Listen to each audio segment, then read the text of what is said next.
Revanth Reddy bedroom తలుపులు పగలగొట్టి arrest చేసిన వారి కూతురి పెళ్లి శుభకార్యానికి దూరం చేసిన నిరుత్సాహపడకుండా ధైర్యాన్ని కోల్పోకుండా ఆత్మవిశ్వాసంతో ముందుకు సాగుతూ విసిగిపోయిన తెలంగాణ ప్రజల్లో నేనున్నానంటూ ఆశలు రేకెత్తిస్తూ తెలంగాణ ముఖ్యమంత్రిగా రేవంత్ రెడ్డి ప్రమాణ స్వీకారం చేశారు. ముఖ్యమంత్రిగా 100 రోజుల సుపరిపాలన పూర్తి చేసుకున్న రేవంత్ లోక్సభ ఎన్నికలపై దృష్టి సారించారు. తెలంగాణలో ప్రధాన పోరు కాంగ్రెస్ బీజేపీ మధ్య కొనసాగుతోంది.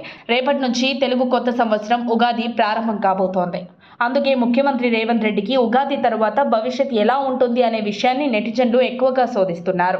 తెలంగాణ ముఖ్యమంత్రి రేవంత్ రెడ్డి 1969 నవంబర్ 8వ తేదీ మధ్యాహ్నం 2 గంటలకు జన్మించారు. చిత్తా నక్షత్రం, తులారాశి, క్రోధినామ సంవత్సరం కావున ఉగాది తర్వాత వారి జాతకం ప్రకారం సీఎం రేవంత్ రెడ్డికి మహద్దశ పట్టనుందని జ్యోతిష్య శాస్త్ర పండితులు అభిప్రాయపడుతున్నారు.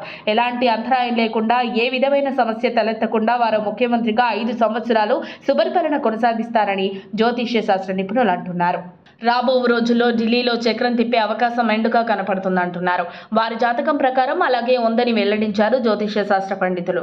బీఆర్ఎస్ అధినేత కేసీఆర్ 2 సార్లు ముఖ్యమంత్రి అయిన తర్వాత అహంభావంతో వ్యవహరించడం, ప్రతిపక్షం వేధించడం, ప్రజలను పట్టించుకోకుండా బారాస మంత్రుల అవినీతి, ఇలా రకరకాల కారణాలతో ప్రజలు విసిగెత్తిపోయారు.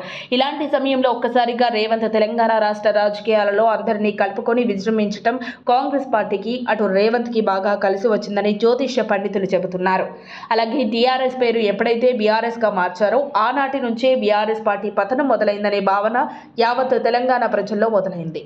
గత అసెంబ్లీ ఎలక్షన్స్ ముందు తుక్కుగూడలో జరిగిన సభ కూడా జనజాతరను తలపించడంతో రేవంత్ రెడ్డికి బాగా కలిసి వచ్చింది. అదలా ఉంటే పార్టీలో సీనియర్ కాంగ్రెస్ నేతలు అందరినీ కలుపుకొని వెళ్లడంతో పాటు ఢిల్లీ పెద్దల దగ్గర నుంచి మార్కులు సంపాదించారు రేవంత్. కనీస మంత్రిగా పనిచేసిన అనుభవం లేకపోయినా ఏకంగా ముఖ్యమంత్రి పదవిని అధిష్ఠించి సమర్థవంతంగా నిర్వహిస్తూ ముందుకు వెళ్తున్నారు సీఎం రేవంత్ రెడ్డి.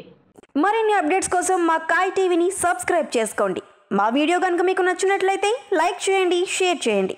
మీ విలువైన అభిప్రాయాలను కామెంట్ బాక్స్లో తెలియజేయండి.